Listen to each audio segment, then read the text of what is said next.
Estamos presentando a las 8:45.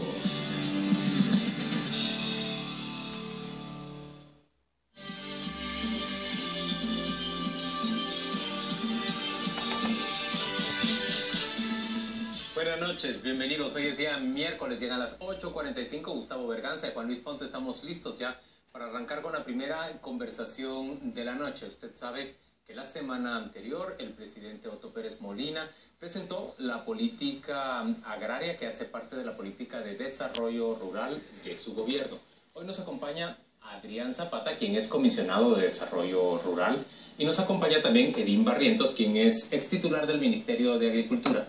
A ambos, bienvenidos, gracias por estar con nosotros. Adrián, ¿en qué varía esta política de la que se presentó hace 2 años? Bueno, es que lo que se presentó hace 2 años, que no es una política de este gobierno como tal, sino que es la política de desarrollo rural integral, que es producto de los acuerdos de paz y luego de 7 años, del 2002 al 2009, de negociación de los movimientos sociales y organizaciones de sociedad civil con 3 gobiernos diferentes. Entonces, eso es lo que se presentó, una política que es multisectorial, porque el desarrollo rural, al final de cuentas, es el desarrollo humano de quienes habitan en territorios rurales. Entonces, abordar el desarrollo rural es abordar el tema del desarrollo humano, y eso requiere una intervención multisectorial por parte del Estado. La política de desarrollo rural integral está constituida por 11 políticas sectoriales diferentes: educación, salud, empleo, etc. Y una de ellas es la política agraria. ¿En qué consiste exactamente la política agraria? ¿Cómo se podría definir fácilmente para la audiencia? Bueno, tienes que recordar que la política de desarrollo rural integral es una política que tiene un destinatario muy concreto, que se le llama el sujeto priorizado, que son los pobres y excluidos que habitan en territorios rurales. 71% de población que habita en esos territorios. Esa población es básicamente campesina que vive del campo. Entonces, el tema de tierra, el tema agrario, tiene que estar presente en una política de desarrollo rural. Una política de desarrollo rural, por lo tanto, está dirigida a buscar a promover la democratización en el acceso a la tierra, entendiendo que eso es necesario, pero es insuficiente. Hay que atender al mismo tiempo la conflictividad, hay que atender al mismo tiempo el tema de regularización, hay que dar certeza y seguridad y certeza jurídica, y también hay que promover el acceso a otros activos productivos. La política agraria no se puede definir como el simple reparto de tierras, no es eso. Es sí promover el acceso a tierra como activo productivo, pero al mismo tiempo promover el acceso a otros activos productivos en un contexto de compromiso del Estado con el movimiento campesino. Y es más, el tema tierra en este país tampoco puede ser visto solo desde la perspectiva economicista. Ahora, Edín, digamos, dentro de esta propuesta del gobierno, sí, ¿qué insuficiencia se ve? ¿Cuál es la insuficiencia básica que se ve? Bueno, yo tengo que admitir que hay un par que son estructurales y que ahora mismo son el tema de moda. Cuando tuvimos el privilegio de compartir con Adrián las discusiones sobre que la política de desarrollo rural integral debería de constituirse en un plan de desarrollo rural integral, fue casualmente en el periodo de 2012 que no se aprobó el presupuesto general de gastos e ingresos de la nación. Creo que eso pervive al momento, y como tal, cuando se habla de la política agraria, cualquier Estado decente en el mundo debe de tener una política agraria y debe de ser capaz de dar respuestas, pero hay elementos que muchas veces la gente no quiere entender. Mire, me preguntaban hace un par de días con respecto de si las acciones contra el hambre son buenas o malas, respecto de cuando yo tuve el privilegio de servir a la patria. Le dije, pues ahora ya no son buenas, por una sencilla razón. Somos casi 17 millones de habitantes, algunos dicen que hasta 19. Y como tal, si a mí me preguntan de una política agraria en este momento, lo que no tenemos es un salto cualitativo en la capacidad productiva. Digamos, ahora que lo vimos con la sequía en el oriente, pues ahí sencillamente no hubo maíz y se perdieron la comida de 1.7 millones de ciudadanos.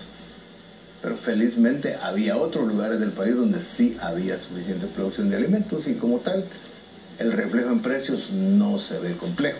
Pero no entiendo cuál es en ese sentido la insuficiencia que muestra la política agraria. La insuficiencia es que si alguien dice que le interesa comprar una finca, en ese momento no hay recursos para comprarla. O sea, no se democratiza el acceso a la tierra. El tema del acceso a la tierra, si yo leí bien, la política dice que deben haber recursos adecuados, en condiciones y plazo, que permitan que la gente pueda tener acceso a la compra de bienes. Y el Estado, dice usted, no está contemplando en su presupuesto esa dotación de fondos para servir como facilitador del acceso a la tierra de las personas. Adrián Zapata, ¿se están contemplados esos fondos? Yo llamaba hoy hace un rato al secretario de Asuntos Agrarios haciéndole esa misma pregunta y él me decía que está contemplado el monto de 112 millones de quetzales, lo cual es efectivamente absolutamente insuficiente. Sí, porque Edín luego levanta los hombros. Por supuesto. Ahora, lo que sucede es que pongan atención a lo siguiente: en este país el 45% de los productores agrícolas es dueña de apenas el 3.24% de la tierra. Y en sentido contrario, el 1.9% de los productores es dueña de más del 60% de la propiedad. Ahora, pero Adrián, tomemos esa cifra y confrontémosla, por ejemplo, con lo que publicita la SASGUA. La SASGUA dice que solamente el 2% del territorio nacional está dedicado al cultivo de tierra. ¿Qué problema habría entonces con que solo esa porcentaje de tierra estuviera en manos de los pequeños agricultores? ¿De qué come el pueblo de Guatemala? 70% del alimento que se produce viene precisamente de agricultura familiar. No creo que venga la comida de la palma africana ni de la caña de azúcar. Entonces yo te diría, es fundamental. Estoy entrando hace un rato de un evento organizado por CEPAL y FAO sobre el tema de agricultura familiar. Y a nosotros nos invitaron porque están sorprendidos de esa relación que estamos haciendo nosotros entre agricultura familiar y un planteamiento estratégico de desarrollo rural. Y en el mundo, 80% del alimento en el mundo viene precisamente de agricultura familiar. Pero debemos entender que la política agraria está diseñada o lo que busca es cambiar, no digo invertir, pero por lo menos moderar esa relación entre muchos productores que tienen muy poquita tierra productiva y muy pocos productores que tienen una gran cantidad de tierra productiva. Busca promover el acceso, democratizar el acceso a tierra y a otros activos productivos. ¿Qué se puede comprar con 112 millones? Absolutamente nada. Por eso es que decimos que en relación a las necesidades, y por eso daba la cifra, eso es absolutamente insuficiente. Ahora, se ha demostrado también que la vía del mercado es por sí misma también insuficiente. Es insuficiente. ¿Cuánto dinero se necesitaría para comprar la tierra que se requiere para dotar de ese recurso? Si se lee despacio la política, se van a dar cuenta que también hay otras iniciativas que se están promoviendo en la política para tratar de ampliar esas posibilidades de acceso a la tierra. Digamos, me llama mucho la atención ese planteamiento que hace usted con respecto a la necesidad del acceso a la tierra para estimular la agricultura familiar. Pero, es decir, tenemos que basarnos todavía en la agricultura, porque usted hace algunos años decía que esto de la necesidad de reformar la tenencia de la tierra era un mito. Era un mito que había que cambiar en el país. No, yo lo que decía es que alrededor del tema de reforma agraria se ha vuelto un mito, porque para los sectores campesinos, producto de la historia, esa es la gran tarea histórica y inconclusa. Y para los sectores más conservadores, los sectores empresariales, hablar de eso es revivir el comunismo que campea en el mundo. Esa es la barrera a defender. Yo creo que ese es el prejuicio ideológico que tiñe toda esta discusión. Pero vea, lo que yo siempre he dicho es, efectivamente ningún país se ha desarrollado ni se podría desarrollar sobre la base de lo agrario y lo agrícola. Pero al mismo tiempo, ningún país se ha desarrollado sin resolver su problemática agraria y rural. Yo lo digo metafóricamente, la tierra no es el camino, pero no hay camino sin tierra.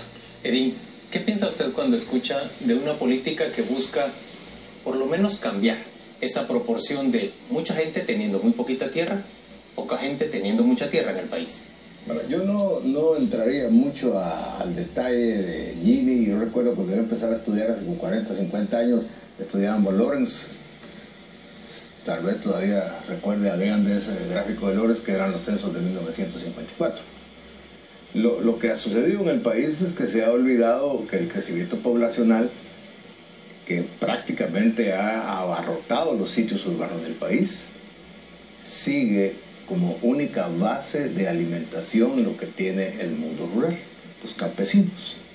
O sea, aquí se come maíz, se comen ejotes, se comen ayotes, basado en esa escasez de recursos. Esa economía campesina, esa economía familiar. Que por pura casualidad emplea al 42% de la población económicamente activa del país. No podemos nosotros decir que, y hay veces que disiento con Adrián cuando dice, es que ya vimos que lo de mercado no funcionó. Es correcto. Cuando se discutió el acuerdo socioeconómico de situación agraria, dice el apartado que se tenía que hacer un fondo de tierras en condiciones de mercado. Creo que esa es de las grandes hierros que se tuvieron durante la negociación, toda vez de que cuando uno lee los borradores de la política, yo recuerdo muy bien que en su momento les dije, es que necesitamos un banco de tierras. Y digo, por Dios, podría ser que necesites, pero tendrías que cambiar la ley del fondo de tierras, que es el ente que por mandato de ley tiene la potestad del gobierno para hacerlo. De tal suerte que cuando entró en vigencia la política, nosotros le dijimos al gobierno de turno en ese momento, mire, lo único que tiene que hacer es evitar que se desfinancie el fondo de tierras a partir de 2008, porque le pusieron 0, que es lo mismísimo que va a pasar también con el programa de incentivos forestales. 2017 termina, y a partir de ese momento no habrá opciones para tener un financiamiento adecuado. Yo sigo insistiendo, y si tengo que tomar un poco el ejemplo que estaba mencionando Gustavo hace un momentito, cuando mi directo amigo el doctor Mario Melgar habla del famoso 2% versus... Sí, por supuesto es un 2%, pero no dice que son suelos... ¿Qué es la mejor tierra del país? De 2.5 metros de horizonte A. Es la mejor tierra. Con todos los sistemas de regadío.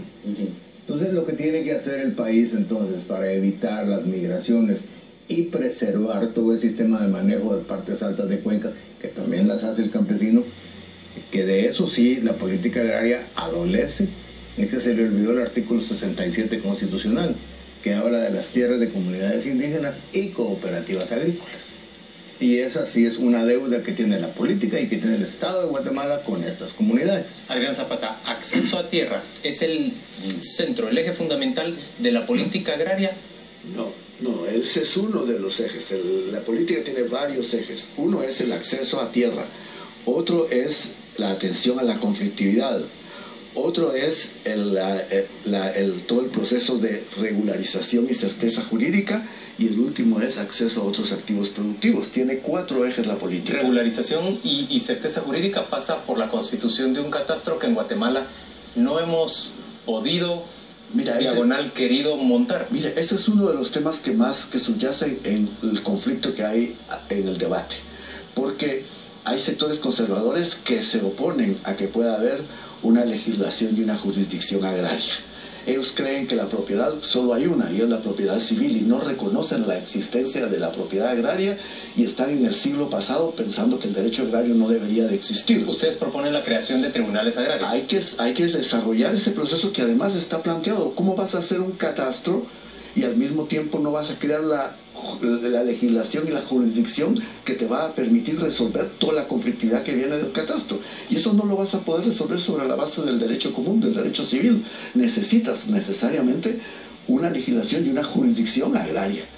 Pero aquí se niegan, es decir, hay lo que ha sido un debate superado en todas partes del mundo. Aquí quieren decir que no debe haber derecho agrario y que no hay propiedad agraria, solo hay propiedad civil y derechos y tribunales comunes.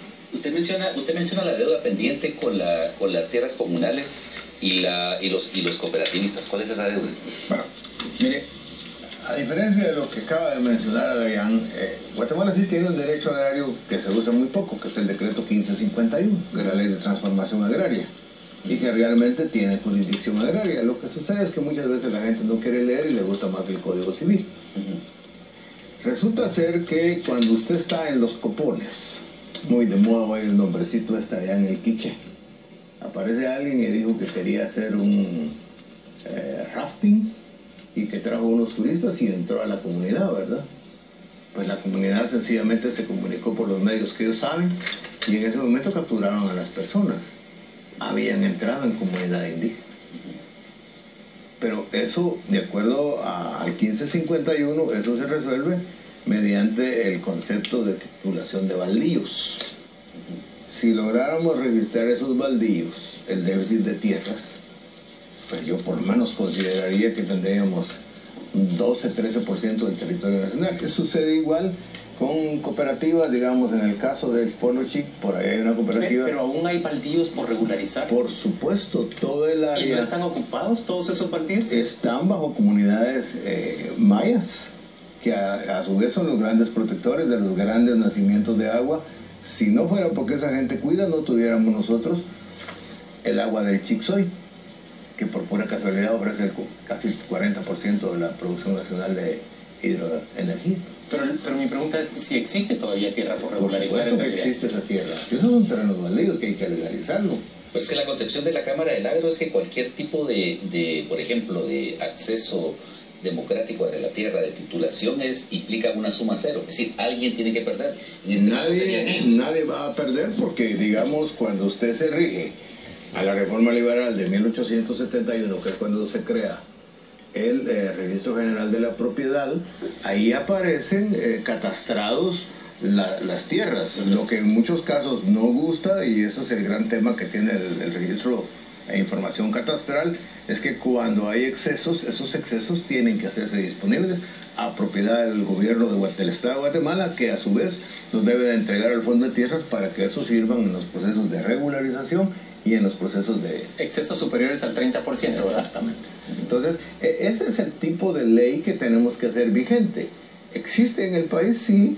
Que yo me voy a morir o no voy a morir porque hay una jurisdicción agraria, sencillamente quien lo haya planteado, y en mi caso lo he planteado ahora desde que los hemos ganado, entonces yo sí creo que hay un sistema de legislación, pero eso sí, la parte de baldíos es urgente hacerlo. Y cuando usted va al Ministerio de Gobernación, que por mandato de ley le corresponde, nunca hay dinero para poder hacer eso. Mira, hay un temor de que cuando se habla de legislación y jurisdicción agraria, eso vaya eventualmente a afectar o atentar contra la propiedad privada. Sí. Y la política parte de un principio, y es el respeto escrupuloso al marco constitucional vigente. Entonces yo creo que cualquier aprehensión en relación a que esto podría derivar en una política confiscatoria, eso es un fantasma, porque la Constitución política claramente prohíbe la confiscación. Entonces eso es... Ahora, digamos, usted hablaba de problemas de financiamiento, de bajo financiamiento para el Fondo de Tierras, pero también se ha visto que en el Fondo de Tierras ha habido, pues no sé, un mal uso de los recursos, en el sentido de que muchos de quienes lo integran tratan de vender tierras de sus amigos, de mala calidad, sobrevaluadas, etcétera. Bueno, yo puedo hablar con conocimiento de causa. Fui el ministro de Agricultura que más usó el Fondo de Tierras. Coincidentemente veníamos de la crisis del café. Entonces, había mucha tierra disponible. Quienes conocen la costa sur, en ese momento había cualquier cantidad de oferta. Hará unos 8 o 9 meses, no sé si Adrián quiere recordarlo, nos invitaron la gente del Fondo de Tierras para poder decir, mire, de acuerdo a que son tierras bajas, a que tenemos problemas de broca, que tenemos problemas de roya, creo que hubo un gran esfuerzo del gobierno de la República y prácticamente la famosa deuda agraria, hasta donde yo sé, 90-95% ha sido prácticamente condonada. No condonada, sino sencillamente regularizada, porque condonar es mala palabra. Sencillamente se regularizó toda vez de que se trataba de fincas que estaban sobreendeudadas y que en ese momento lo que se hizo fue comprar activos extraordinarios a los bancos y se entregó a productores que luego han logrado tener que hacer algunos eventos, y que creo que en eso debe de coincidirse con una política agraria que muchas veces, por la cerrazón esta que nos entra, se nos olvida de que la primera persona que tiene que haber, y a los que les guste el sistema de necesidades de Maslow, lo primero que la gente pidió cuando estaba ahí fue a dónde iba a pasar la noche. Después que quería una escuela para sus niños, después que quería un puesto de salud. Y todo ese tipo de urbanización pasaron a ser costos de gobierno, de tal suerte que el costo de la urbanización, de la creación de comunidades, es lo que ha permitido que ahora ese fondo de tierras, que de hecho ha resultado para mí uno de los grandes experimentos, a pesar de lo que dice la política agraria, de distensión del campo. ¿Se seguiría usando el modelo del fondo de tierras? Mira, incluso yo te digo que hay dos inspiraciones fundamentales de esta reformulación de la política agraria. Una es lo que ha hecho el Fondo de Tierras en los últimos tiempos, que ha transitado de una concepción de finca a una concepción de comunidad agraria. Eso es altamente significativo. ¿Propiedad en colectivo? No exactamente, sino que... Pero es que hay de todo. Hay parcelas donde se puede producir individualmente, hay parcelas donde se puede producir colectivamente, y hay áreas para territorio para vivir, que también puede tener diferentes formas de ejercer la tenencia. Pero toda esa visión del Fondo de Tierras, que antes simplemente era entrega de fincas, reparto de tierras y transitar a la construcción de una comunidad agraria, esa es una experiencia muy buena del Fondo de Tierras que ha inspirado esta política. Y lo segundo que la ha inspirado de manera inmediata son las directrices voluntarias de gobernanza de la tierra, que es un documento que dicen que es un documento de FAO, pero realmente es un documento suscrito por todos los estados miembros de FAO, y de lo cual Guatemala también es suscriptor. Esas son las dos fuentes inspiradoras principales de la reformulación de la política agraria. Pero bueno, está bien. Aceptemos los puntos positivos de esa reformulación de esa formulación de esta política integral de desarrollo basado también en el eje rural.